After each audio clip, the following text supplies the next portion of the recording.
願耶穌的光照亮你嘅心。今日嘅靈修係喺加拉太書第2章15到16節，經文係咁樣講嘅：我們這生來的猶太人，不是外邦的罪人，既知道人稱義不是因行律法，乃是因信耶穌基督，連我們也信了基督耶穌，使我們因信基督稱義，不因行律法稱義。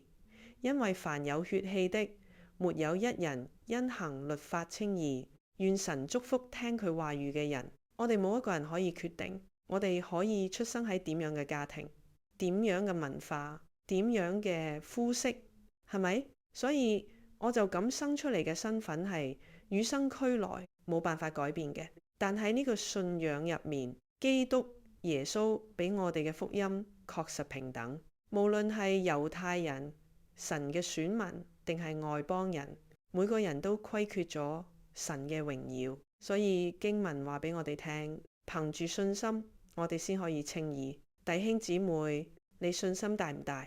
今日喺你嘅生活當中，係咪有一件事需要你有信心？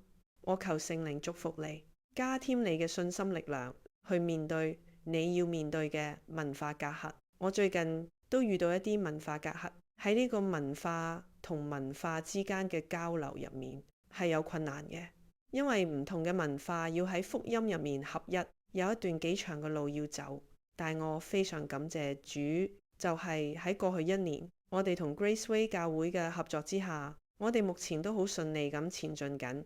但係我哋都到咗一個關鍵時刻，就係我哋會唔會成為一個教會？所以我需要弟兄姊妹為我哋禱告。喺主恩之家入面，弟兄姊妹都係義務性質咁參與事工嘅討論，服侍呢個社群，服侍教會自己嘅弟兄姊妹、小朋友們。咁我哋就成立咗一個 partnership 嘅 committee， 請為呢個 committee 禱告，因為我哋會有一個階段嘅研究，然後去評估教會如果要合併埋一齊係點樣合併。如果唔合併，我哋係咪有更好嘅方法能夠繼續彼此支持，然後一齊成長？呢個需要從上頭而嚟嘅智慧。所以唔單止你哋需要信心，其實我需要更大嘅信心。所以我邀請弟兄姊妹嚟為我同呢個 committee 禱告。我哋一齊花一段時間嚟到神嘅面前，尋求佢嘅心意。親愛嘅天父，我哋嚟到你嘅面前，我哋能夠成為一個教會係幾咁大嘅恩典。祝你嘅愛同我哋同在，等我可以由各方各地匯聚喺一齊，成立一個教會。